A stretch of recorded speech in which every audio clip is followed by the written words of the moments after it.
All right. So welcome everyone. Happy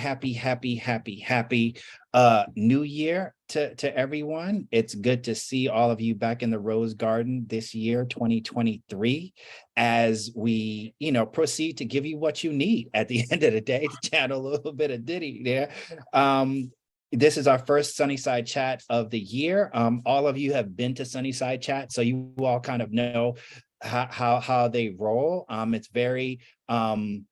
very personal, but also very inspiring. And we try to surround you guys and girls and everybody just with the best people we possibly know. As all of you know, last year we celebrated 3 years of 100 Roses from Concrete. So shout out to the events team. I see you, Gabrielle, and everyone else that worked on the event. We had a really great time, but it was all due to the hard work, and we were able to kind of toast to the success of our organization being around for the last 3 years. But it wouldn't be around for the last 3 years if it wasn't for all of you, whether it's participating in our programs, being board members, being moderators, being coordinators. All of you are a part of our success. So once again, I just want to personally thank all of you all for being a part of this journey. Love y'all like cake. But one of the cool things about the anniversary event is that I met brother Torrance Hampton. Right. And brother Torrance Hampton is basically just a brother from another mother.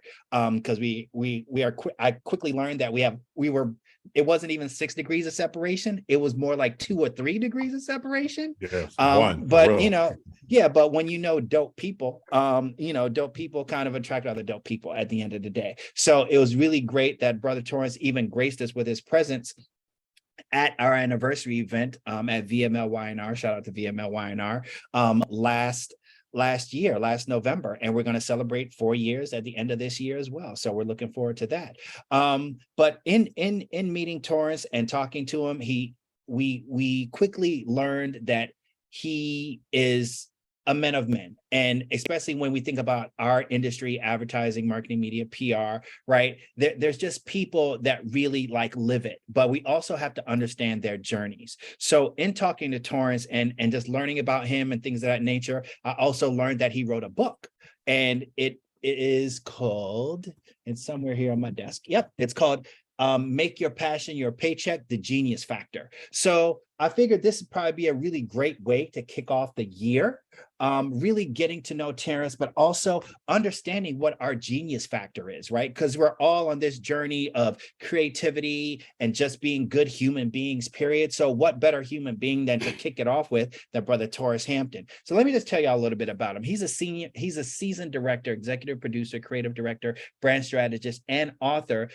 with a track record of developing successful consumer-centric campaigns for luxury, sports, lifestyle, entertainment brands. As a director, he's worked with some of the world's most influential brands, including Walt Disney Motion Picture Studios, Nickelodeon, Lego, Universal Music Group, NFL, NBA, BET, Revolt TV, Comcast, NBC Universal, Xfinity Black Experience, Virginia is for Lovers, Bentley Motors, okay, Aston Martin, okay, and Nextdoor.com. After finding great success in the business world as a passionate storyteller, Torrance is now actively developing original content, scripted and non-scripted, as well as mentoring, inspiring, and educating the next generation of leaders. His core belief is that everyone is a genius and everyone has genius level talent. Through his entrepreneurial journey, he has realized self-awareness, emotional intelligence, identifying your passion, and activating your genius factor are the ultimate catalyst to launching yourself into a life of happiness and success. Torrance is a published author who has recently written his first book that I mentioned earlier, and he shares his life lessons with the Genius Factor success methodology for creating a life where work and play are one. So give it up to, also, he's a proud HBCU alumni, so we got to shout out all the HBU grads on the call, but, shout out to Morehouse.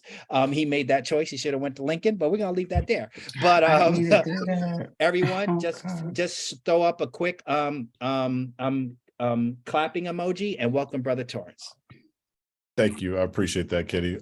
Appreciate the opportunity, and it's a pleasure to be here, man, for real. It was a great meeting you guys, and really looking forward to the conversation tonight. So thank you, everyone that is here. Looking forward to diving in.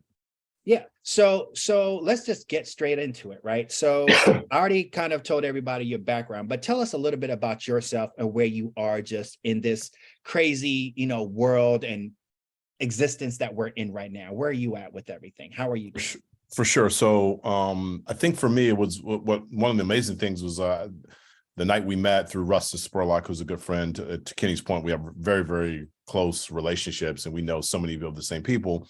It was amazing just to be in the space for 100 Roses. And when you said you were trying to look for your tribe, it felt like home. And I'm really looking forward to being a part of the community and really investing my time and talents into it as well. So applauds to you and everyone that's here tonight, because I think that the idea of it is just super dope.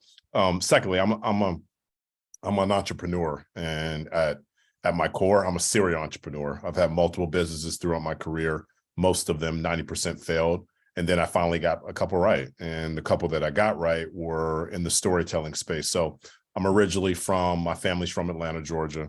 I grew up in Northern Virginia, and we moved to right outside of DC in the mid 80s. My dad is a retired Secret Service agent. He actually was one of the first African-American Secret Service agents that came on in 1972. And as a kid, very young, we were one of the only Black families that had that type of experience. So I'm 6, 7 years old at the White House at the VP residence. My dad ran Barbara Bush's Bush 41's detail for 4 years.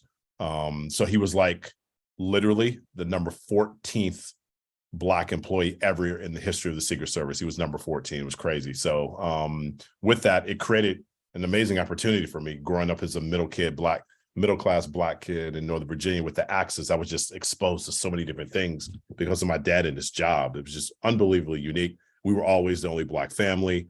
It was just a different experience. I then, which I thought was a norm, but I realized now it was not very normal at all. Fast forward, throughout middle school, high school, I struggled to figure out what I wanted to do. I always knew I was into sports and entertainment, big time into shoes and just culture, video games. But at that time, my parents thought that made no sense. There was no career in it. So throughout high school, college, even at Morehouse, I struggled to kind of figure out what I wanted to do. Fast forward, worked to corporate America, Xerox, Oracle, and then finally landed at Sprint Nextel, had a clothing line that failed. And then I ended up being blessed to work in an advertising agency back in 2010 called Johnson Inc. And we did a lot of work with the Martin Agency, which everyone's familiar with Martin Agency based in Richmond. I live in Richmond now. From there, I kind of got my feet wet, started directing, and I'm self-taught as a director. So I didn't go to film school. So I'm self-taught. And I started my production company, G Factor Films, which is a strategy brand storytelling collective in 2016. And we've been very blessed. We have a master services agreement with Disney. I have 2 shows in development. We're Revolt TV. I have another one we're pitching to Netflix and Hulu. And we do a lot of branded content as well. So really great brands. Been very blessed and been doing it about 6 years. In that process, one of the things I realized is that I really didn't find success until I figured out what I was passionate about. And that really started back in 2003 when unfortunately my mom died. She was diagnosed with stage 3 breast cancer. She passed away in 2003. And the significance of that is that she was 52 at the time. And that's hella young, right? It was just crazy for me at 52. And I think anyone on this call, we have friends and family, everyone's been affected by cancer in some way, shape, or form. 2 things happened in that moment that are significant, which will frame the conversation for tonight. Number one, it created a sense of urgency in my life that I still have that makes me unstoppable. And we'll talk about what that looks like. Number 2, I said I'd never work and do anything with anybody that I wasn't passionate about ever again. And that typically is what happens. It's a tragic thing that happens to get our attention. And God surely got my attention in that moment. And from there, it propelled me to where I am today. Because I got through that. It was typically it either crushes you or it fuels you, and it fueled the hell out of me. So I wrote a book about my story, everything. I can give you the Cliff Note version. The book is called Genius Factor, Make Your Past Your Paycheck. I think everyone has genius, and we'll talk about the different types of geniuses, but it was all based on everything that I learned and some of the teachable moments that I want to share with the world, that happiness is the number 1 currency in life. It's not money. Everyone thinks it's money. I used to chase money. It's nonsense. Money will not make you happy. It's not sustainable. It's important for the reasons that we know, but it can never make you happy. The number 1 currency in life is happiness, in my humble opinion. And when you can get happy, things get really freaking good. And for me, I'm amazingly happy, because when I'm happy, that means I'm a better husband, I'm a better father, I'm a better creative, I'm a better director, I'm a better author. So my book is meant to be a framework to help every individual on the planet discover their genius and make their passion their paycheck. Because I believe when you're passionate about something, you never work a day in your life. So that is the Cliff Note version of who I am, what I'm about, how I got to where I am, and the ethos of kind of who I am in my book and what it represents for changing and impacting culture and how we look at success, which I think is happiness, not money. Yeah, very well put. So let's kind of dial back a couple years and really talk about what inspired you to write this book. Yeah. Flat out, spring of '98, I'm a senior at Morehouse. I get a call that says that my mom is diagnosed with stage 3 breast cancer. And that was game changer for me. Up to that point, I really hadn't had any challenges in life. My mom went in and out of remission. She fought it for 5 years, but then it attacked her liver, metastasized all over her body. And unfortunately, she was called home November 5th of 2003. That was the beginning of me writing the book. I didn't start really writing it until 2016, and then I finished it during COVID. But I started journaling about my journey through my depression, through my challenges with my spirituality, all the phases that I went through. And as I journaled, the journal became the manuscript for the book, and the manuscript then became the book. So I was, in theory, I've been working on it for 20 plus years since she died. That was a catalyst. Wow. And I use those notes to inform everything that I've learned along the way. And I urge anyone who's not journaling, you should journal and document your story. Because I couldn't have remembered everything, and it literally became the foundation for my book. So it was my mom's passing that was the catalyst. So 20 years in the making. I mean, first and foremost, I mean, congratulations. I mean, 20 years in the making. I mean, maybe I need to pull out some of my old scribbles and make something happen.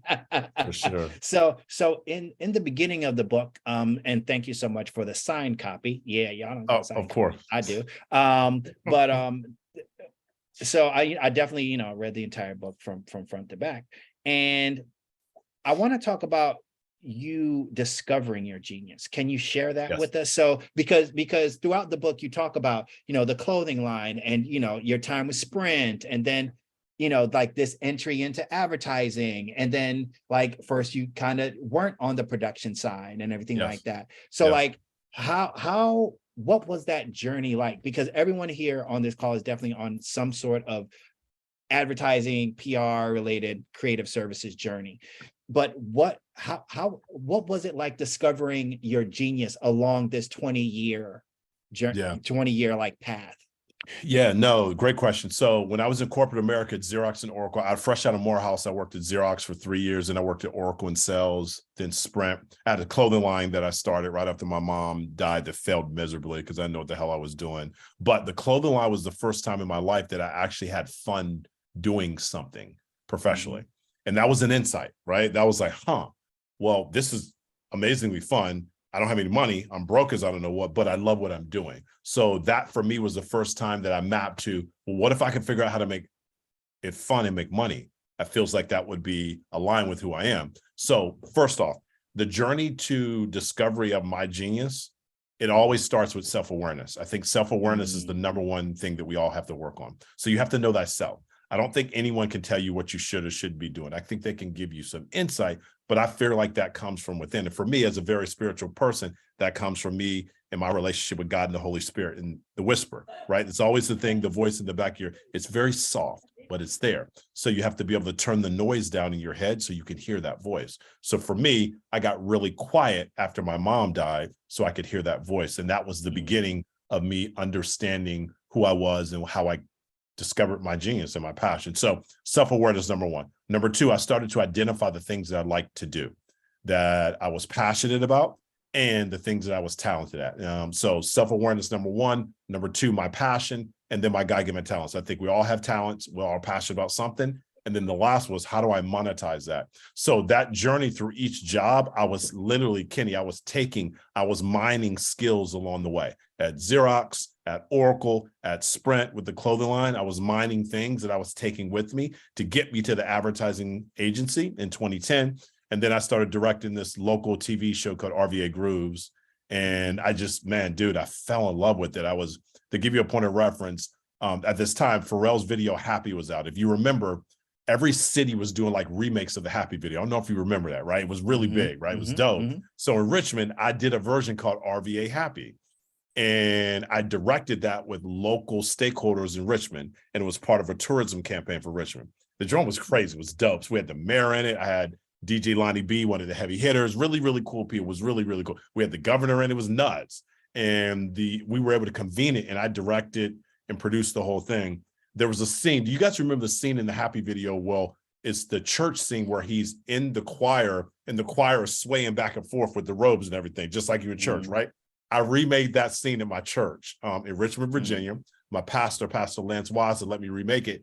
And he brought the entire choir. It's like 200 in that scene with the robes, and they were swaying back and forth, right? I had the lady up front catching the Holy Ghost. It was nuts, right? It was nuts. So in that moment, I'm in the pulpit. I remember like it was yesterday. I'm looking at Pastor Watson. I'm looking at the crew, my team, and we're directing. In between one of the takes, I was like, I can't believe I'm getting paid to do this. I literally said that. It was amazing to me, right? And in that moment, it changed for me. I was like, I'm going to direct and produce content professionally, period, point blank in the statement. So I made it that my mission to teach myself how to direct. So every night I would go online and I just learned the craft, man. I dove into all my favorite directors, Spike Lee, Christopher Nolan, Quentin Tarantino, just how do they do this? Guy Ritchie, and just really just went, David Fincher just went ham on it. And then from that, I started developing documentaries. So I started as a documentary filmmaker. And then from there, scripted. And scripted is something that I'm just now really getting into because I wanted to make sure I did it the right way. And my first short film will come out later this year called Rule of 30. Nice. So dude, that was a process. It was that Happy video, shooting that on the stage at my church. That was the light bulb moment for me. Like Oprah says, like Lady O's like, oh, that was it. That was the moment. And from there, I never looked back.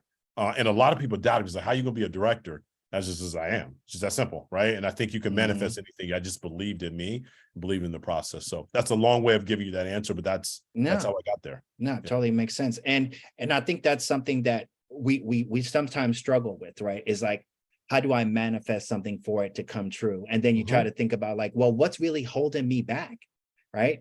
And it's absolutely nothing, right? Yes, it's nothing, but let's talk about that. That's a great insight. Let's talk about that. I believe if this space is a safe space, no judgment, right? When you create safe spaces where everyone here, their success matters, you can be honest. And I believe that fear is what holds a lot of us back. Exactly. But let me dive into that. Let's unpack that. What do I mean by that? It's really the judgment of your peers and your family when you do some shit that people are like, what are you doing? So for instance, when I quit my job, when my dad was like, what are you doing? That judgment, that's judgment, right? When I quit my job, my friends was like, what are you doing? When I sold my condo and sold my car and was sleeping with one of my friends on the couch, like, T, what's wrong? What happened? That judgment is what holds me. Most people don't want to go back in life because they're comfortable in the rat race making the money that they were making. I was making at 27, $150,000 a year at Oracle. That was great money. Brand new car, brand new condo, this, that, and the other. And I quit and went to start a clothing line that failed. And I was in debt $100,000, almost $200,000 when I finished it. Loved every minute of it though. That took guts. And that was for me getting over the fear of the judgment. I didn't fear the failure as much because I was an entrepreneur. I don't care about that. The risk to me was like, whatever. But the judgment took me a minute to get over. So that's in my mind, that's what holds people back. It's the judgment of our peers and what so-and-so will say. I believe that if you're honest with yourself, I believe that's what that holds everybody back. Everybody. And I would even go a step farther and say, not just your peers, but also your family, the people that are closest to you. 100%. If they don't have that belief in you, it makes the mountain even higher. Right. So just like how you talked about your pops being like, dude, you sold your car and your crib. He was, what are you doing? My dad was disappointed. He was like, man, what are you doing? Like, what, so all you know is I spent all this money to go to Morehouse, and you go, yeah, like, what are you doing? Right now, remember, my dad's coming from my dad grew up in Atlanta during the civil rights movement, where you didn't, when you had a job, you stayed in that job. He stayed in the Secret Service for 20 years. So the idea that I was going to leave a job to do a clothing line when I don't know shit about fashion was nuts to him. Made no sense. But that's exactly what I did. So it was the fear, and my pastor says fear is an acronym for false evidence that appears real. So false evidence appearing real, which is he's right. It's just you have all these figments of your imagination of what it could be, when the reality is you don't even know. You just got to step out there. So I talk about faith in my book. It's a really important thing that you have to believe in yourself. And I also had a little bit of imposter syndrome, if I'm honest. And I think we all sometimes do. We all do. Right? But then, Kenny, I was in this pitch meeting, and it's a bunch of white people in the room, and I realized I'm smarter than everyone in this damn room. Like, facts. I literally was like, I'm smarter than you, and you. And that for me was like, it just, we've all been in that meeting where you're like, yo, I'm the smartest dude in the room. I'm the smartest girl in the room, like, real talk. And that for me was like, okay, I'm good. I belong here. And then I just really dove in. So, And I think within that fear, right, it's like, how do you own that genius, that Black excellence, that Muslim excellence, that Asian excellence, that woman excellence, right? That Latinx Asian excellence, whatever, Italian excellence. Like, how do you own it? I think that's a really hard part. There is like, I know I'm smarter than all these people, but how am I supposed to own it when no one really knows what I'm doing? And then some of those people don't even believe in what I'm doing. Right? And I think the short answer to that, you can't own it. I don't believe you can own it. Let me back up. For me, I couldn't own it until I totally was sold out. You can't be like, you got to go all in, Kenny. Right? You can't like half-ass. I can't have a job and do part-time, be a director and do no, you know what I'm saying? You can't have a job and do part-time with the clothing. No, you got to go all in, because when you go all in, that means you're stepping out on faith. So now something is now possible that didn't exist before. And in my book, my definition of faith is doing in advance what will only make sense in reverse. And for me, that was it, right? I knew it was going to work. No one else knew it, including my dad. And he recently told me, he was like, son, you were right. It's crazy. He's never really told me I was right about because he saw something I directed and produced. And I have another short project in a film, a series streaming on Peacock called Founding in Color right now, which is one of my biggest projects. And when he saw it, he was really proud of that. And he was like, you were right. Now, it took me 20 years to get there, but dude, I was like, I'm happy. That's all that really matters, man. You know what I'm saying? So it just takes time. You just got to have faith, and it's hard. It's hard. Yeah. And it doesn't matter, how long the road is, as long as you're on the road. And as long as you don't like, oh, well, my car broke down and I don't got a spare. Like, keep going, walk, get out and walk, It's a maze too, Kenny. Like it's not a straight line. Life is like a maze. I recently had the chance to work on Swagger, which is Kevin Durant's basketball themed show on Apple TV. The showrunner is a brother by the name of Reggie Rock Bythewood. His wife is Gina Prince Bythewood, who just directed The Woman King, right? So Reggie is my mentor in the film world. He's been mentoring me for the last 3 or 4 years. And I shot a series of behind the scenes in a short documentary. They shoot Swagger in Virginia, in Richmond. And the Virginia Film Office brought me on board to do a documentary talking about why he chose Richmond and what have you. So anyway, long story short, one of the things that he and I often talk about is that lens that you sit in as a director, as a Black director, and the responsibility of some of the stories that he wants to tell. And he and I really, really connected on that. And the challenges, he was a writer on Different World, dude. He's been in the industry for 30 he's been years, around for a while, right? He's been around for a minute, but he didn't get his break. But he had multiple projects, but he's just now really getting some of these bigger breaks and all around deals. So anyway, it was just him stepping out and knowing that he could do it. And he and his wife were tandem. I mean, they did Love and Basketball. They've been making great projects for a minute, right? So anyway, that he's just another example of, I look at him and other amazing, brilliant creatives. They just step out, man, the storytellers. And until you step in that space, no one's going to come along and say, hey, I want you to direct this because you're just such a great director that I've never heard of. No one's going to do that. You got to go and kind of craft your own lane, if you will. And that applies to all the other disciplines as well. 100%. So in the book, you talk about 9 different types of genius. Yes. Break that down for us, T. Yeah. So I believe that everyone is a genius and everyone has genius level talent. I also believe that not everyone has the tools to activate their genius in day-to-day life. That's where I come in. That's where my book and my platform, Genius Factor Academy, comes in. So my book is a social emotional learning, career exploration book that helps individuals unpack their passion and activate their genius. So work and play are one. So it aligns your genius with career pathways that you're passionate about and gives you a playbook to monetize it. I believe it's the pathway to making your passion your paycheck. So in my book, there are 9 types of geniuses that I identify, and I can put anyone in the world into one of the 9 different categories. This methodology is based on the multiple intelligence theory that was developed by Dr. Howard Gardner, who's a psychologist at Harvard. And his theory, the multiple intelligence theory, says EQ, emotional intelligence, is way more important than IQ, intelligence quotient, which he's right. And specifically that we should be focusing on the types of intelligence that we have. In that, I took that as the foundation and developed it into the Genius Factor methodology that I created. So there are 9 types of geniuses in the world: musical geniuses, athletic genius, visual genius, numbers genius, eco genius, word genius, spiritual genius, tech genius, social genius. And when you look at all 9 of those categories, each one maps to a specific character trait and specific passion. So you can take your genius. I'm a social genius first. I have the ability to win and influence people. I love being in front of places and spaces that I can speak to. And I'm a visual genius second. That visual genius plays out in my life as a director, producer, storyteller, creative director.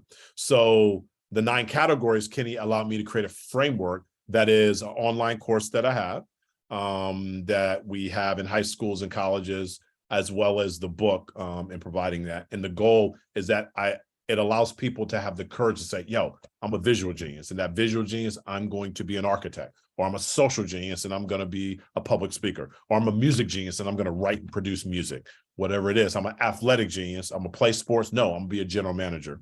I'm an eco genius. I want to be a veterinarian, or a sustainability engineer to help save the planet, things of that sort. So the 9 categories are there to give everyone a framework and a tribe, if you will, to associate with. And that's kind of my vision for it. And it's been received very well. Amazing. Amazing. So once someone has kind of figured out what their genius is, because out of the 9, there can also be like a cocktail mix. So like you could be like the social, and you could be like the environmental, or the technological, and like all these different ones, right? And you, even in the book, you give examples of like famous people that are geniuses within these 9 different types of categories, right? Yes. So once someone figures out whether they're just one type of these geniuses, or maybe they're a combination of these geniuses, how do they set realistic goals and build upon that set of genius, which makes them the genius that they are? Yeah, so great question. So I think first is, let's back up a little bit and let me give you the formula to get to which one of the genius factor traits. Because in my book, what I didn't mention, the book is also a workbook. As you go through it, the exercises to go through and figure out, you will get to the passion on it. So first, there's focusing on self-awareness is the number one. If we don't, you must know thyself. You don't do that, it won't work, in my opinion. Number 2 is identifying your traits, your God-given traits and talents, and what those are. Number 3 is passion, the things that you're passionate about. And then from there, those things map to a genius factor. So that's the foundation. Once we identify what genius factor you are, there is a cocktail mix. Typically, one question I get often, Kenny, you and I talked about, can I be more than one genius? 100%. Typically, there's a dominant genius. And I know that's one of the insights and questions you have for me. The dominant genius factor for me, usually starts to bubble up based on the work that you're doing. It's kind of like foods, and I love food, and I'm a foodie, trying different foods. You don't know what you like or don't like until you taste it. I think you got to taste different things as it relates to your genius and your career. For instance, I hate being behind the camera, literally. So I am a director, writer, producer. I hate being behind the camera as a camera operator. Can't stand it. Literally can't stand it. I do not like it. I'm not good at it. I'm a director, producer, writer, I cannot get behind the camera. And the reason is my brain doesn't work well trying to focus on focal lengths and lens flares and what camera angle I want. I don't know. That's what the DP, director of photography, is for. That's what the guy for grip. I want to direct, right? I want to produce. And I think it's very difficult to do both. I can't do that. I wouldn't know that unless I tried to, is my point, right? So being able to try different, and there are multiple elements of the production world or even the advertising world. So you may not know if you're a good copywriter if you've never done it before, right? Or if you're a media planner, if you've never done it before. So it's tasting different things within the things that you like. So if you know you like to write, that means you might like to be a copywriter. If you know you like to draw, you might be great, right? As an art director or so on and so forth, or creating storyboards as an illustrator. So I think it's tasting different things within the genius, and your genius should map to an industry and professions, and then getting as much experience as you can. I think the other thing too, Kenny, is mentorship. This community, 100 Rows, this energy, love this, right? So being able to create opportunities, have a dialogue and discourse in a safe space that empowers. My success matters to everyone here. And I think also what I love about Rose is it's built on an abundance mindset. What do I mean by that? Just because I'm winning doesn't mean anyone else can't win. Just because Kenny's winning doesn't mean Kelsey can't win, right? So it's abundance mindset where we share resources. And because we share, a rising tide lifts all boats. So I think trying different things, identifying your passion, identifying industries and opportunities within that specific genius and career paths and map, and then getting as much experience as you can to figure out what you don't like and what you do, would be my answer to that question. Okay. So, like I guess probably like the second half of the book is all the worksheets that kind of help you determine like what your genius is. Are you a combination of certain geniuses? How do you determine which one is dominant though? Yeah. Like if you do have a combo platter, right? Because I'm pretty sure, I mean, I know pretty much everybody on this call and they're all amazing people, but they're all there are a lot of combo platters, right? Sometimes they're even triple combo platters, right? Yes. They're a breast, a wing, a thigh, you know, and some tofurkey, you know what I mean? It's no doubt. So the dominant genius for me, it's always goes back to my day one. You got to know yourself. I think it's self-awareness.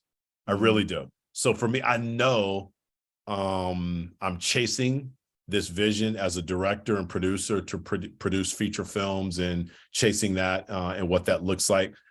But I know my core, I'm a social genius first, man. I love public speaking. I love doing this. I love engaging with people. I love the energy. I love getting in front of like my book tour starts in San Diego next week on the 20th. I'm speaking in front of 1,000 kids at a middle school conference. Love it.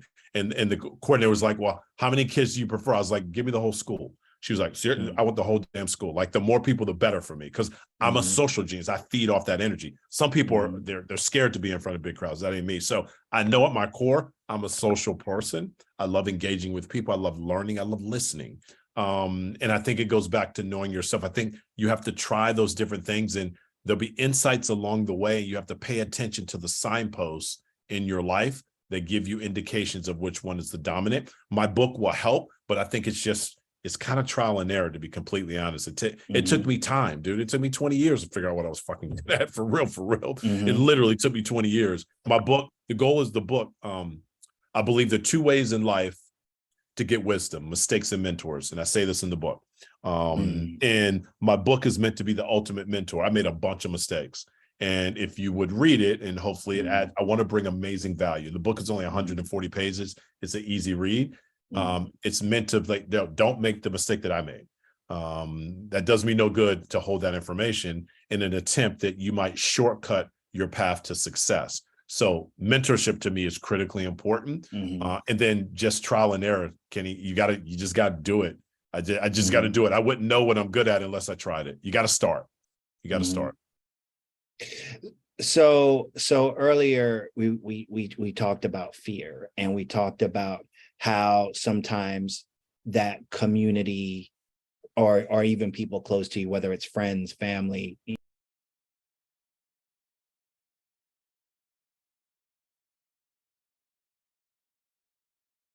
Where'd Kenny go? That lost him? Oh, I think that we lost Kenny. Maybe a battery or something. Not sure. Gary, you're the host now. Oh, he's back. Sorry, my Zoom just kicked me out of my own meeting, but I'm back. All good. So you talked about, you know, Reggie by the Wood, you know, being a mentor and supporting you in that nature. Yes. But you know, you didn't know him like 5 years prior, you know what I No. mean? So No. it's just like when you're somewhere that's not your typical like place that has advertising and filmmaking and the entertainment kind of industry, right? If you're in that part of the country where it's just, there's just not a lot of that, right? How do you kind of find people to support you on this journey? Because you already know what your genius is, but you're just like, how do I find people that have that same type of genius? Yeah, great question. So what I did is, you're right, I did not know. So let me back up. I knew that to be a director in Hollywood, to be successful, which is where I'm going, I had to have a mentor to help me figure that out. You can't be successful in that if you don't have representation. I don't have an agent yet. So I knew I needed mentorship. So 2 people were instrumental. There's a gentleman by the name of Jay Rowe. He's a senior vice president of all of West Coast production for HBO. He also handles all the tax credits for HBO as well. So he worked, his biggest project of late was Gang of Thrones, House of the Dragon. So he worked on that when it was shot in Iceland, and it was also shot partly in Ireland too, in Spain. Jay and I met through a mutual friend, and I would email him every fucking week. I would email him every week. And I just wore him down. It's just that simple. He's like, dude, this dude won't come emailing. And then when I'm in LA, I go see him. And I would wait. One day I had to wait like 3, almost 4 hours to get in his office. And I never forget, I walked in his office. He was like, Torrance, I can't believe you're still here. I was like, I am. Right. And he was like, all right, you got 20 minutes. What do you got? He literally said, you got 20 minutes. And what I respect is the way his office is set up. His office, and he has a desk, like a desk, and then like a couch in front of it. So he put his cell phone down and turned it off. So he's like, I'm going to give you a dedicated 20 minutes, but all I got is 20. And from there, we developed a relationship. So I literally started to identify the people that I wanted to associate with, and I forced them to be in relationship with me so I could learn from them. Number 1. Number 2 was Reggie Rock Bythewood, and also Omar Johnson, who at that time was the chief marketing officer of Beats. And candidly, I met him on LinkedIn, and he and I hit it off. I sent him my reel, came out to LA, went to dinner with him. He started mentoring me as well. So I would just start touching base and identifying people that were in jobs that I wanted. And I just like, dude, how'd you get here? So all 3 of them, Jay Rowe, Omar Johnson, Reggie Rock Bythewood, were 3. So I just literally Googled, who do I want to be close to? Who was the best director? Who was the best creative director, chief marketing officer, and who was a VP on production at one of the streaming platforms that I wanted to work at. And then I found a way to get in front of them. It was just that simple. And then I didn't stop until they said, yes, you can finally come see me. And once I get in front of them, Kenny, I got you, dude. I'm a social dude. Once I got you, it's over. Sure. You get me in front of anybody, it's a done deal. Yeah. It's a wrap. So let me jump in real quick, because the one thing that I definitely want all my roses and all my gifts to walk away with is really understand like that art of the social part, because me and definitely some of the board members here and just some of the members of the Roses, a lot of us sometimes get bombarded with messages, whether it's on any platform, right?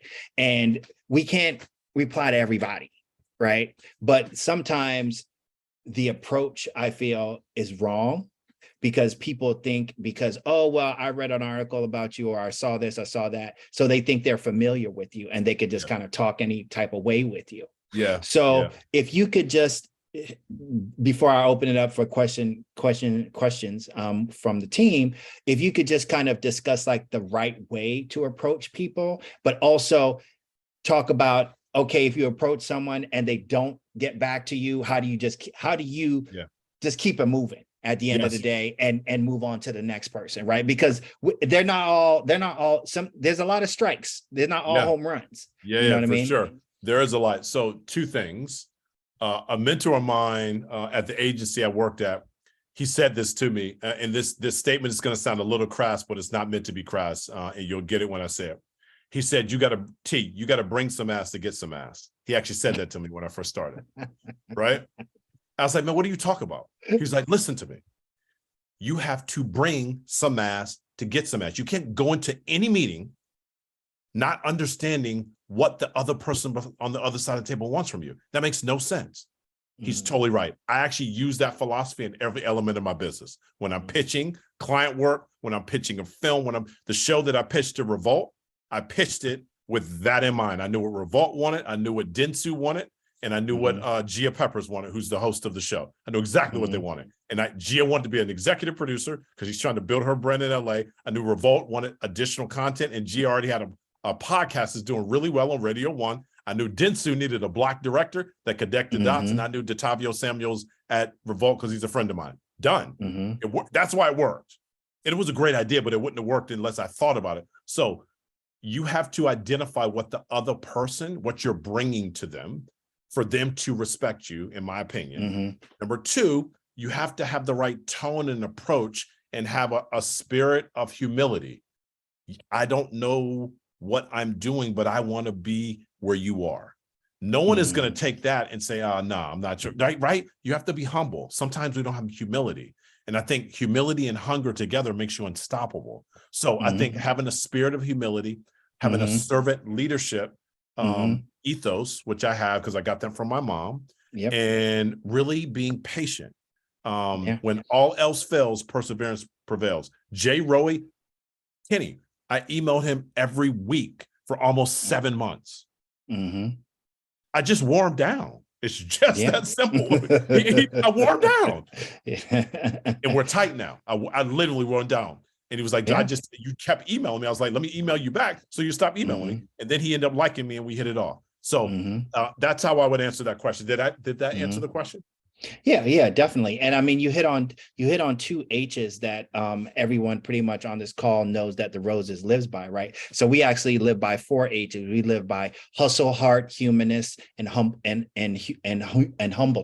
right? Okay. You got to have those 4 things to be a part of this garden. And we even give out awards. We give out heart awards and humble awards and human awards and everything like that. Because one thing that, the team and I are not trying to create, we're not trying to create creative industry robots here. No. That's not the purpose of this garden. We're 100% organic, and that's just the way we're gonna be. So I love it. So in the book, towards the end of the book, before you get to all the worksheets, you definitely talk about affirmations, right? And that you got to bring some ass to get some ass. That's going to be my next tattoo. I don't know where, but hopefully not on my ass. No doubt. So you talk about affirmations, and I truly believe affirmations are truly important, and I use them like before I do whatever it is I do. I don't know most days, but what is your favorite affirmation, and how does that help you with your mindfulness? Yes. Great question. So my favorite affirmation, which is in my book, is there's nothing I cannot do. There's nothing I cannot be. There's nothing I cannot have. I anchor my day every day with that. I look myself in the mirror and say that, and I say it multiple times throughout the day, especially when I'm having difficult days. So there's nothing I cannot do. There's nothing I cannot be. There's nothing I cannot have. That maps to the feeling that I had when my mom died, that gave me the fuel that makes me unstoppable. And it's unstoppable because I know what that hurt was like. And let me qualify that. It was regret. In that moment, I regretted certain things. In that moment, I regretted the fact that my mom wouldn't be able to meet my wife and see my 2 beautiful kids. I regretted the fact that it robbed my mom of the chance when my dad retired, they were going to travel the world together. She loved to travel. So regret for me is the catalyst. Regret for me is the rocket fuel, because regret is the one thing that, man, it's the worst thing. And I just don't wish that on anyone. So that affirmation that I have, I say it every day, and it helps me be very present in what I'm doing and why. And I think affirmations also give you power to fight self-sabotage, which we all have at times, especially when things get. So the affirmations, and then just being grateful. If you're in a bad situation or a bad mood, it's hard to be angry at someone and grateful at the same time. Is next to impossible. So just stop and say, what are 3 things I'm grateful for? Like I'm grateful for my knucklehead son being back here in the background when I told him to go outside, right? I'm grateful for my home. I'm grateful for my wife. I'm grateful for the roses and the opportunity to share my amazing story in this platform. Just say 3 things that you're grateful for. I usually do that every day. And I usually say that right before at dinner with my family. We go around the table and say what we're grateful for in the day. And it could just be a simple, I'm grateful for the bus driver getting my kids home safely today. Just simple stuff. Yeah, gratitude. it's the small things. It's very, very absolutely. It's the small things. It's small things. And just thinking about regrets, that's actually probably my favorite song on Reasonable Doubt by Jay-Z. If you haven't heard that album, listen to the song Regrets. It's very layered and deep. It's deeper than you think. Early Jay-Z. So I want to open it up right now to some Q&A from the team and everyone that made time to spend some time with us this evening. So anyone have any questions for Torrance? If not, I still have more questions, but I know we got 10 more minutes. My son wants to say hi. This is T2. Say what's up. What up, young king? Hey, T2. Say what's up? This is like Torrance the second. Say hi to the roses. Say hi to the roses. Okay. All right. Let me finish this up. We'll be down a little bit. All right. All right. See you later, bud. All right. So if you have a question, just hit the raise your hand thing, and then I'll call your name because I can't see all the screens. Well, whoever wants to go first, feel free to go first.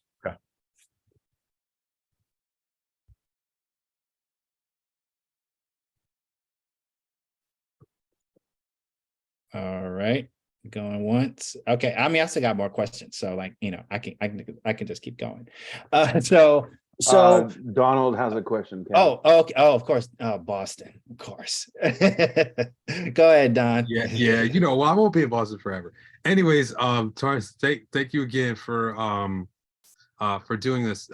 One question: I'm a director, and one question I had for you is, and I know you've gotten this probably several times. People probably, especially starting out, said, well,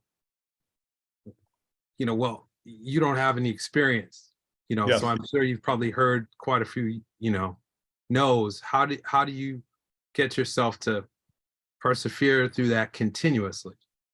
And Don, nice to meet you, brother. Thank you for the kind words about me being here. I want to make sure I understand the context of your question. Is that relative to me as a director, directing documentary, like scripted stuff, or are you thinking like me in the advertising world as a creative director, kind of writer or whatever? I want to make sure I understand your question. Oh yeah, well, I guess really both. I hadn't really thought of it that way. Okay, yeah. So when I first started out, no one wanted to hire me because I didn't have a reel, right? So I initially started, my hack was I back to make your passion your paycheck. Things I love. I love shoes. I love cars. The things that really, I love music. So I would go to the local dealership, BMW, Mercedes, and I would tell them I would do a free commercial for them that I would direct and produce, but they couldn't tell how much they paid me for it, right? So I was like, you can't say that I did it on spec. I just want to use it and create this spot for you. And it was the local dealership because the local dealerships don't really have that much money anyway. But I shot it and made it look big, like it looked like Mercedes North America did it, right? That ended up getting me Bentley and Aston Martin. Bentley in Atlanta and Aston Martin came on a free spot that I did for Mercedes in Richmond, real talk. So it was identifying, these are the clients that I want. Let me go shoot the spot for free. I did it on spec and use that. Then Bentley in Atlanta asked me how much it cost. I was like, it was like $400,000, knowing I did it for like 20. And there you go. So that's how I did it. That was the hack for me. So my entire career, I found ways to make something out of nothing and go do stuff on the strength, on spec, but with big brands, like huge brands, and use that to get me their competitor, if that makes sense.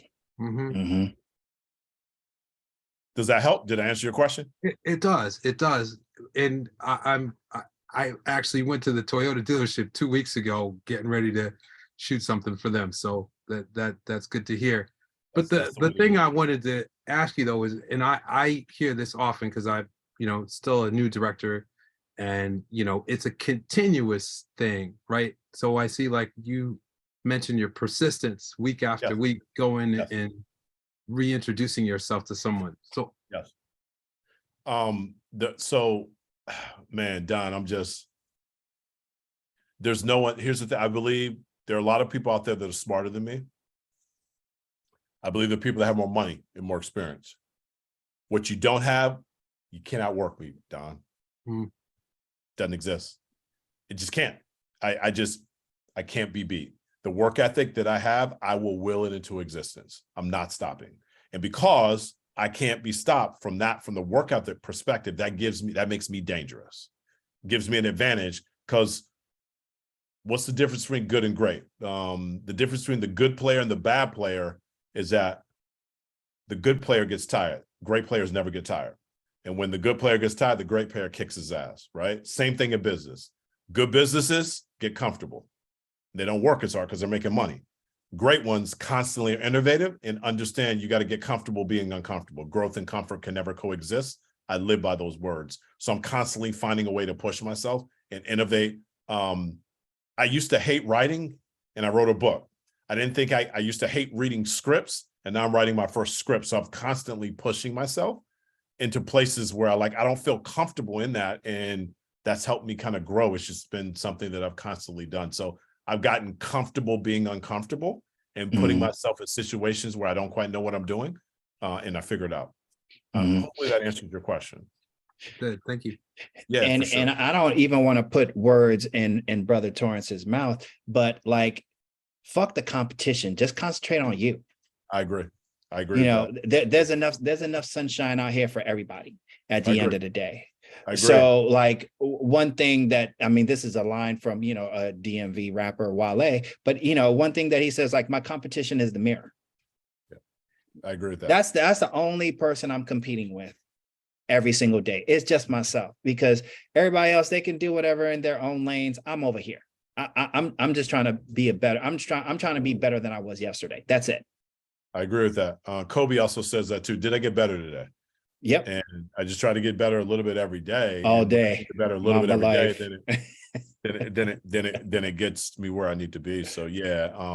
And I also think, again, the roses, Kenny, in this community, it's amazing, dude. It's brilliant. It's very, very, very unique. The thought leadership that happens in this space, that's safe. I say that because it's so important, because we don't have enough safe, judgment-free spaces for us to grow and ask questions. It's just really brilliant. I'm super grateful to be a part of it, for real. No, and I appreciate, and this is not just me, this is the entire team. So, you know, Absolutely. I always gotta give props to my team, because Absolutely. I can honestly say I have the best team in the business, period. And I tell them that as often as I possibly can. I Sure. saw first Jackie, then Appreciate Alex, the you high on, fives from Alex. and then so Jackie first, Jackie. and then Alex, you on deck after Jackie, and then we're gonna wrap up. Oh, There's and Wille, I see you got it. Wille, you're after Alex, and then we'll wrap up. Sorry about that. Couldn't find my mute button. When finding a mentor, where's that fine line between hungry and annoying when approaching or trying to find a prospective mentor? Jackie, add thirsty in there too. No, Yeah, hella thirsty. Yeah. So what up, Jackie? Nice to meet you, my sister. What is the fine line between hungry and annoying? I don't know. Just being honest, I don't know. I think you got to be able to read the room. You got to be able to read the feeling of the email. Frequency, tone really matters in email. We know that to be a thing. Frequency matters, but I would go back to tone. If you're coming with the spirit of humility, I feel like you're always going to get the benefit of the doubt, in my opinion. If you're coming a little arrogant with a little tone like, yo, why didn't you hit me back? That's not going to get the response. So I always think about it from honey is always better than vinegar, my dear. Real talk. Lead with honey. Lead with honey. Thank you. Because that's sweet, and people like things that are sweet. yeah.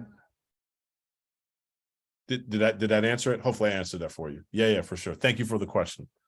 Yeah. Jackie's representing our West Coast. Oh, she's over West there. Coast? That's Yeah, what's up. she's West West Coast. Side. Well, now we're gonna take it down south to board member Alex. You can give it to somebody else, Kenny. It's all Now, good. no one else has. This is it. Oh, So you better all have right. some. I thought somebody else did after. Well, actually, it was kind of like a segue what you were mentioning about safe spaces and room for growth. Yeah. I think something that we speak about is the elitistness of our industries, right? Yep. Like it's a very elite space. Yep. There is barely any room for exploration, sans the brown skin, diverse backgrounds, right? Like it's just in general as an industry. Just kind of curious, can you close out? Because I know like there's a lot of we need to have hope for ourselves. We need to have Yes. faith for Yes. you know what I mean? Like that's part of what's part of the story. But I was just kind of curious, how do you navigate the fact that that is very much the industries that you ended up succeeding in are very much closed stuff, right? Like they asking you for degrees for portfolio schools, right? PMs are not supposed to be copywriters, creatives. Yeah. You're not supposed to mingle with business people. I'm just kind of curious if you can maybe touch on that for all of us. It's a great question. Alex, thank you for the question. Where are you, Alex? Where you in South where? I'm in Florida, Central Florida specifically. You're in Florida. All right, bet. That's what's up. Thank you for your question. So that's a lot to unpack, my brother. I think just candidly, you know, I keep it 100. Kenny knows. It's hard. I think here's the thing. Let me just speak through my lens, as I always know how to do. I'm a 6'4", dark-skinned black man. When I walk in the room, you see me coming and going, right? I have a deep voice. I have presence. I know my power. And I know that's also can be intimidating in some spaces that aren't necessarily culturally relevant or culturally inclusive. Having said that, I've owned that as part of my culture, like my experience. When you experience Torrance, Hampton, I want to leave you with a positive impression of me. And then my goal is like, you're never going to forget me, whether I'm pitching you something, I'm meeting you over dinner or coffee, or we're just networking. So I think it's definitely understanding and doing, it's our responsibility to understand the rooms that we're in, meaning do our homework, do our research, like who's in the room, right? What are the dynamics of the room?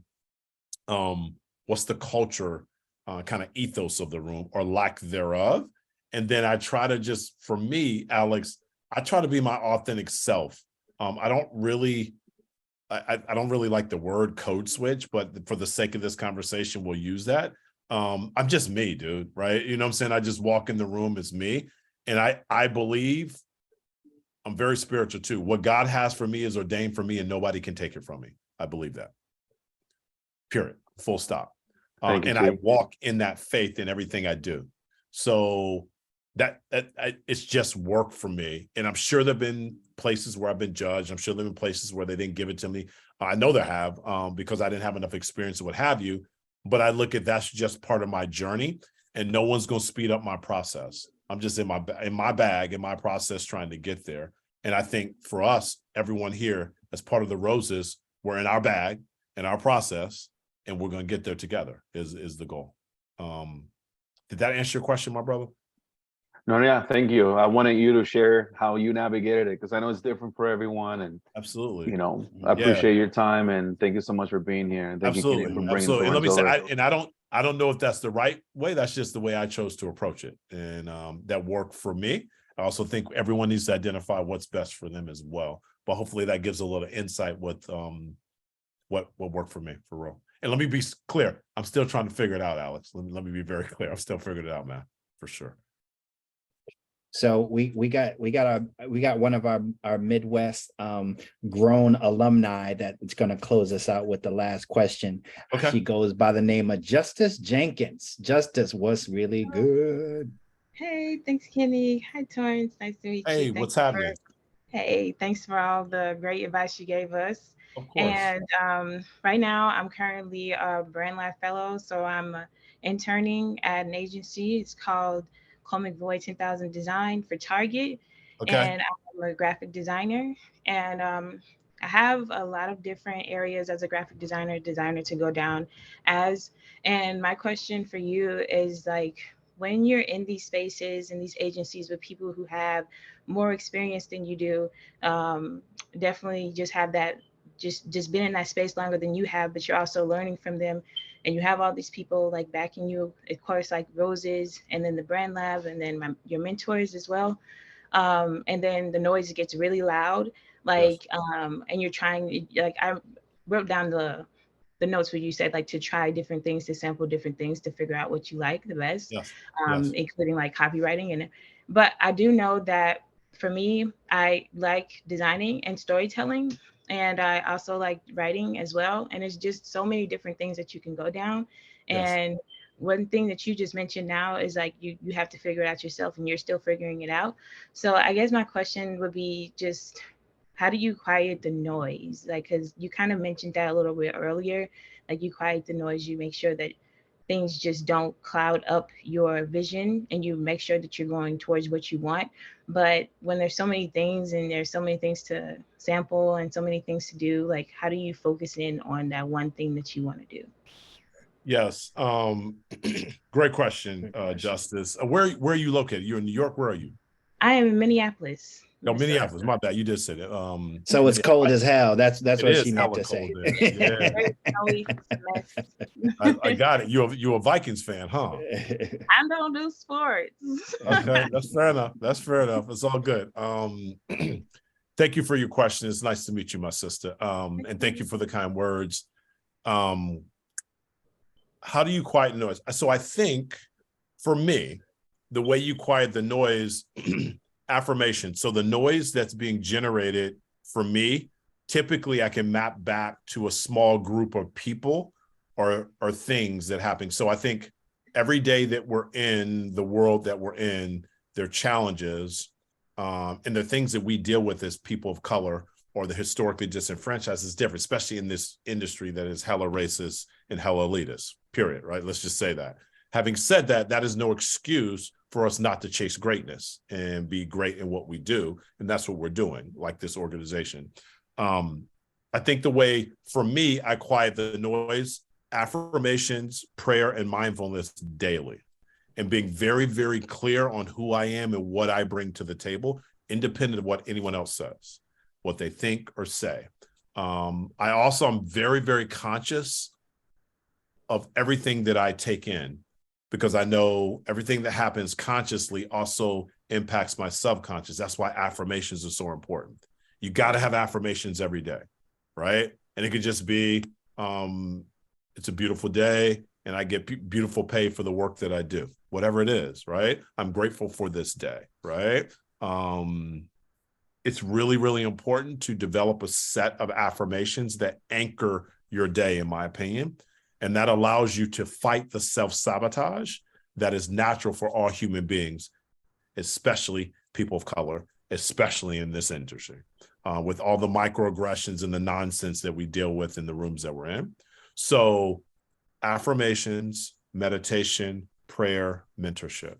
Those are the things that I have used to anchor my day, anchor my week, anchor my year, and then having very, very clear goals that I manifest. I also have a vision board and a dream board in my office that I look at daily. And I look at that to map what's happening. Am I getting closer to the goal? So one of it is in my office now, my book was up there and I had a goal of getting my book published in 2020. I missed that. Didn't get published until 2021, but it got done, right? I had a goal to speak 6 times in 2020. I missed that, but I've spoke almost 12 times in the last 7 months, and I got another 6 speeches coming up. So I think the fact that I look at my goals every day on my vision board, and then I have my affirmations that are anchored with intention to manifest my future, help me. So when things crazy happen, I'm like, whatever, I'm just in my process. You're not going to derail me. I'm just in my process. And I kind of focus on that. That also allows me to quiet the noise in my head so I don't hear all the negative talk when I'm in and around these spaces. I also have a very, my inner circle. Be very careful on your inner circle and the 5 people that are closest to you. critically important. I also have family members that I don't talk to because they're too damn negative. So I learned how to love people from afar. It's a hard talent, but I got really good at it. Hopefully that helps. But those are the things that I've done to help me get where I am. Thank you. You're welcome. Yeah. I mean, there's no better way to close it out. Thank you, Justice, for the great question. I mean, Great I think you're going to take Devon's job as the closer, Justice, because you just asked the right thing to close out the meeting. So on that note, Brother Torrance, you already know, I appreciate you. I appreciate the brotherhood. I appreciate you spending time in the garden. To all the Roses, all our alumni, all our supporters on the call. I appreciate you all, and see you on the next one. See you on the next Sunnyside chat. What it's going to be, I don't know yet, but it'll be dope. I guarantee. So everyone have a great night. Take care of each other, and definitely, and you can find this in our Sunnyside chat part of the website, probably in a couple of days or whatever. But yeah, thank you for spending a little bit of time with us this evening. Take care, and Kenny, let me say Salute. thank you. I appreciate it, and everyone have an amazing night. If there are any other questions that I have, Kenny, you know how to reach me.